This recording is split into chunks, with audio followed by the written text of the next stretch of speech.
Apa kedudukan sholat? Dia menjadi ibadah yang awal-awal ditimbang dari amalan seorang hamba. Awal. Oke lah, awal nggak apa-apa. Tapi yang terpenting adalah kenapa? Kalau sholatnya baik, ya, fa'in sholahat, ya, sholihat sa'iru amali, amal yang lain dipandang baik.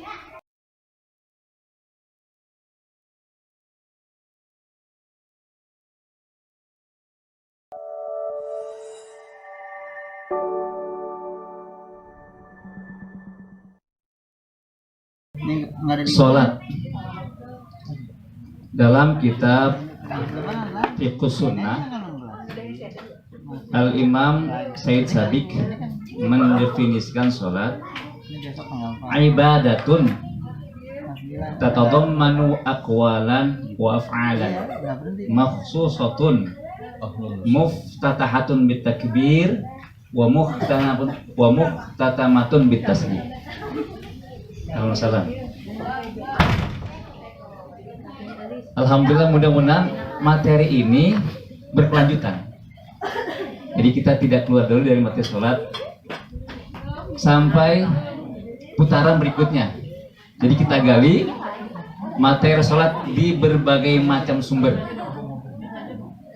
Kenapa? Nah, di pertemuan ini insya Allah kita akan bahas sedikit tentang manzilatuha fil Islam, kedudukan sholat dalam Islam. Nah, tadi definisi sholat, kemungkinan ada di antara kita, saudara kita ini yang tidak tahu apa itu sholat. Makanya tahu itu lebih baik daripada tidak tahu, walaupun sama-sama melaksanakannya.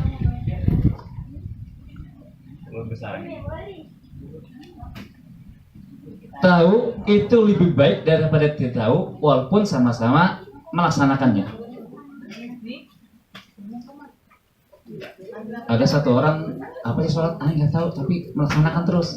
Yang satu tahu arti sholat secara bahasa maupun istilah. Mana yang lebih baik?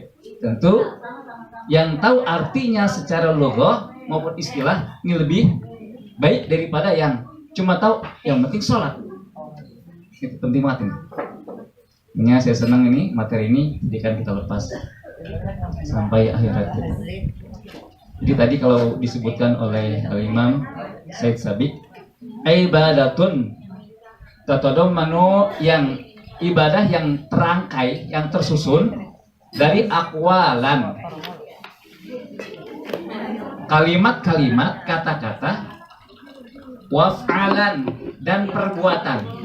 Di sholat itu tersusun dari kata-kata atau doa-doa dan perbuatan makhsusah, yang khusus. Muftatahatun bitakbir, yang dibuka dengan takbir. Ya. Nah, itu kita sebut dengan takbiratul ihram. Nah, makanya nanti akan ada definisi selanjutnya. Nah, kita akan terus ini, Pak. Kenapa takbir pertama disebut dengan takbiratul ihram? Nah, kalau takbiran ada takbiran, Allahu Akbar, Allahu Akbar, Allah, yang sebagainya. Tapi kenapa di takbir ini disebut takbiratul ihram? Ingat apa itu ihram? Orang mau haji, Pak, mau umroh, wajib pakaian ihram. Batal hajinya kalau tidak pakai ihram. Salat sampai dibilang takbiratul ihram. Karena nanti hadisnya, hadisnya itu as-salatu tahrimuha at-takbir wa tahliluha at-taslim. Diawali, diharamkan dengan Allahu Akbar, haram segala sesuatu perbuatan dan perkataan di luar salat. Makanya tahrimuha at-takbir wa tahliluha at-taslim. Dan dihalalkan setelah salam. Assalamualaikum. Halal, ini mau makan mau apa terserah. Diawali dengan takbir yang nanti kita sebut dengan takbiratul ihram, wa muhtatamatun bitaslim, dan ditutup dengan salam. Inilah sholat sempurna.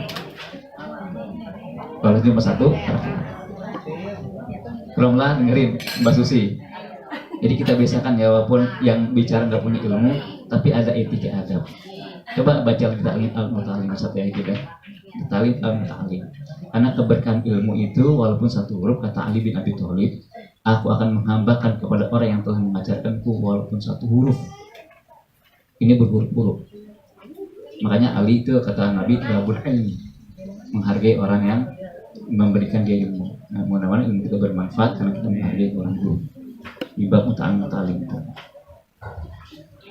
Nah, kedudukan salat dalam Islam, manzilatul fil Islam, Nah, pertama, fahiya imaduddin alladzi la yaqumu illa bih.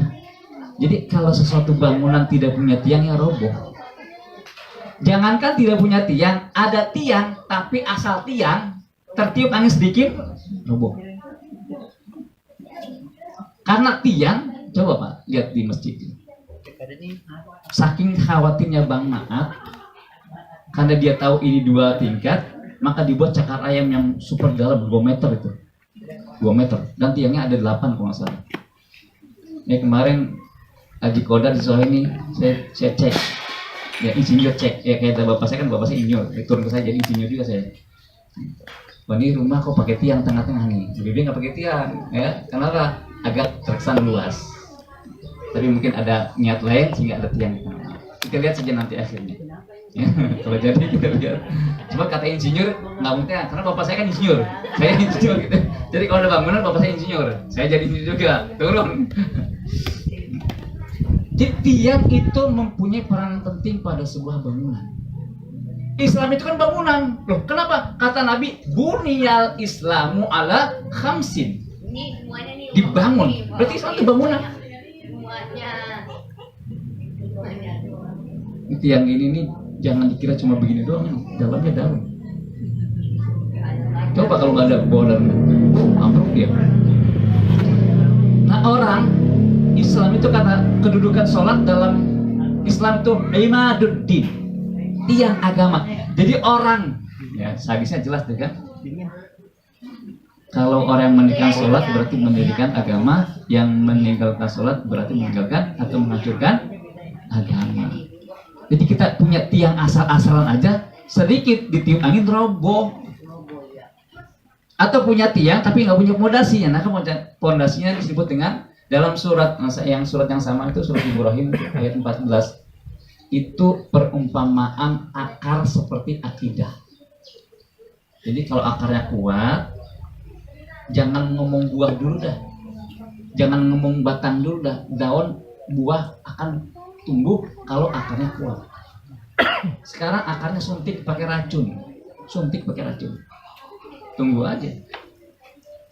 Jangan ngarepin buahnya. Batangnya daunnya rontok, kenapa? Akarnya disuntik pakai racun, mati dia. Walaupun besar tiangnya, tapi kalau akarnya poros, keropos, lama-lama hancur. Ya, akarnya ini akidah, tiangnya apa? Sholat. Di sholat mempunyai peran yang penting untuk suatu bangunan Islam, karena kata Nabi, buniyal Islamu ala khamsin. Ternyata tiangnya adalah sholat. Jadi orang yang tidak sholat, orang Islam tidak sholat, berarti tidak punya tiang, nggak punya bangunan. Punya bangunan pun kalau asal bangunan, khawatir kena gempa sedikit ambruk, kena fitnah sedikit ambruk. Benar nggak sekarang sholat kita kayak orang senam? Di Jakarta betul nggak kayak orang senam? Masih sekarang masih itu. Di Depok aja masih, Pak. Nah, saya mau cerita ini, Pak. Senam, nah, orang sholat sudah senam. Saya sebulan ini menghadapi masjid aneh karena fitnah. Yang pertama di Bela Kasa, di bilangan Depok 2 di Bela Kasa. Kan kemarin-kemarin kan sudah hujan ya di waktu zuhur. Saya dicolek sama DKM, Ustaz, ya Pak, nanti kalau hujan makmum suruh masuk ya? Iya. Karena mesinnya kecil, Bela Kasa tuh mesinnya kecil di Alfat dulu. Jadi kalau hujan kasihan dia, suruh masuk rapet. Terus kalau hujan renggang. Berarti renggangnya bukan takut karena corona. Kenapa? Karena hujan dia masuk, nggak takut corona. Saya bilang, Pak, kalau nggak hujan, ya renggang Ustaz. Terus kalau hujan rapet, antum tak renggang kenapa? Takut corona? Enggak, aneh kan? Ini sudah menjadikan fitnah ini membuat kita jadi aneh dalam sholat. Satu. Yang kedua, saya sholat di Bukit Tinggi 1, Pal 2. Aneh juga, belum ada di dunia. Saya masuk, ini aneh nih, alhamdulillah bagus nih, pakai karpet. Karpetnya cuma 3 saf pertama. Saat keempat nggak pakai karpet. Saya tanya, kenapa tanggung? Ustaz, kita bagi 2. Bagi yang setuju rapat, nggak takut corona, saf 1, 2, 3 rapat. Lalu belakang, bagi orang yang takut rapat. Jadi 2 kelompok. Kelompok saf 1, 2, 3 yang rapat, yang nggak rapat kelompok saf keempat belakang. Aneh kan? Baru ada zaman sekarang. Kalau hujan dia rapat, nggak hujan renggang. Saf 1, 2, 3 rapat, yang nggak rapat di belakang. La haula. Nah ini kata Ustaz Ihsan Tanjung, memang tiang kita mau digoyang. Satu-satunya ibadah yang belum tercampuri adalah kalau politik udah tercampuri, Pak. Apalagi ekonomi. Siapa yang nguasai ekonomi? Budaya, kehidupan. Nah yang belum disentuh oleh mereka adalah sholat. Dihancurkan sholat dengan cara renggang-renggangan. Padahal kan coba teman-teman kita, ya kan? Lihat hadisnya di Abu Daud, Pak. Abu Daud nomor hadis 666. Itu paling lengkap untuk masalah saf. Insya Allah jangan sekarang ya. Makanya tadi saya bilang saya senang, saya akan kupas ini tuntas. Nah di Milal Khair ini hampir setahun masih materi sholat, belum keluar sholat. Karena memang sebulan sekali, jadi cuma 12 kali pertemuan, dipotong Ramadan, masih sholat. Itu satu, sholat kedudukannya dalam Islam adalah tiang. Bayangkanlah kalau tiangnya keropos dan jelek. Yang kedua,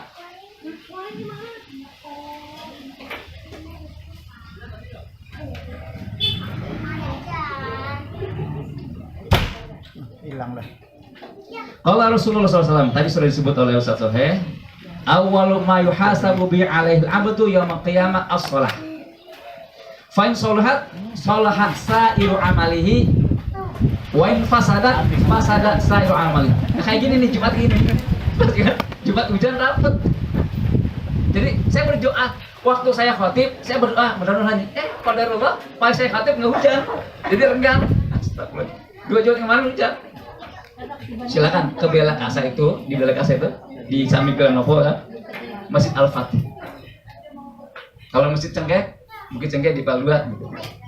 Nah kemarin saya di Maharaja, Blok M, bukan Blok M Jakarta, Blok M Maharaja. Dia kekeh, renggang, hampir setengah meter. Cuma kita saja yang fitnah. Yang kedua apa keturunan sholat? Dia menjadi ibadah yang awal ditimbang dari amalan seorang hamba. Awal. Oke lah, awal nggak apa-apa. Tapi yang terpenting adalah kenapa? Kalau sholatnya baik, ya, fa'in sholahat, ya, sholihat sa'iru amali. Amal yang lain dipandang baik. Jadi apa namanya ini, Pak?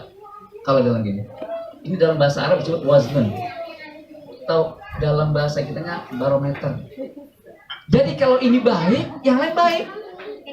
Wain fasadat, kalau buruk, yang lain itu buruk. Jadi begini Pak, maaf kalau kata-kata percuma puasa, percuma sodako, percuma zakat, percuma haji, percuma umroh. Kalau sholatnya, Bu, karena sholat ini penentu dari semua ibadah-ibadah yang lain. Nah, kayak gini Jumatan itu dirapet. Betul nggak? Kalau dibilang percuma gitu Pak. Oleh karena kalau kita mau sholat, zakat kita mau dihitung baik, puasa kita mau dianggap baik, sedekah kita, taklim kita, semua perbaiki sholat. Karena dengan kebaikan sholat, yang lain jadi baik.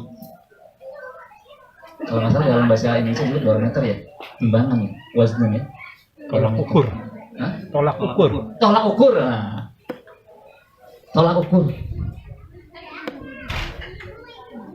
Pak Kosasi datang ke saya, daftar gini nih, cuma satu yang nggak dibawa, apa, KTP, syarat ijazah, syarat administrasi, syarat yang lain, karena nggak ada KTP ditolak, karena syarat utama adalah KTP.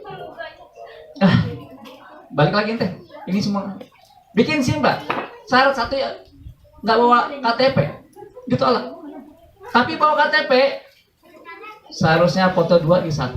Udah ntar nambah. Ntar bisa nambah. Betul nggak? Pak, 1 juta, ini bawa 900. Ya, syarat lagi entar nyusul. Karena syarat utama sudah dipenuhi. Syarat yang berikutnya kekurangannya entar bisa nyusul. Tapi kalau syarat utama nggak dipenuhi, nggak, yang lain tuh nggak masuk tadi itu. Balik lagi, ambil KTP dulu. Kayak begitulah ibaratnya saya mengumpamakan sholat kayak gitu. Sholatnya bagus, yang lain timbang, bagus. Sholatnya buruk, yang lain jadi timbang. Sholatnya udah buruk. Ini betapa penting berduka sholat. Oleh karenanya, ayo dari sekarang sampai tuntas kita bahas sholat, dari mulai makna, sholat pribadi, bacaan sholat, kalimat sholat berjamaah dan sebagainya. Itu yang kedua. Yang berikutnya, ya, hampir sama nih sebetulnya yang lain ya. Yang hampir sama aja. Inna sholata tanha 'anil fahsya'i wal munkar, gitu. Hikmah dari sholat, karena sholat baik akan mencegah si pribadinya dari perbuatan keji dan mungkar. Qad aflaha man tazakka wa dzakara isma rabbi fa shalla, hampir sama. Wa qimis sholata li dzikri, sholat ibarat untuk zikir dan lain sebagainya. Ya, hadirin Allah muliakan. Ini sebagai tambahan, ya sudah 15 menit tadi janji saya. Insya Allah kedepannya kita akan bahas kaifiatus sholat semuanya di sini. Ya, di kitab Fiqhus Sunnah, dan ini adalah pertama pembukaan sholat, baru pembukaan nanti yang ada hukumnya, hukum meninggalkan sholat. Bahkan kata Nabi, al-farqu bainana wa bainal kafirin tarkus sholat. Perbedaan antara kita dan orang kafir meninggalkan sholat. Jangankan itu, sekali saja meninggalkan sholat, ada yang bilang 3 kali, tapi ada sekali. Meninggalkan sholat Jumat dengan sengaja, maka hukumnya kafir. Tapi hadirnya Allah muliakan, tidak cukup kita cuma asal sholat, tidak cukup.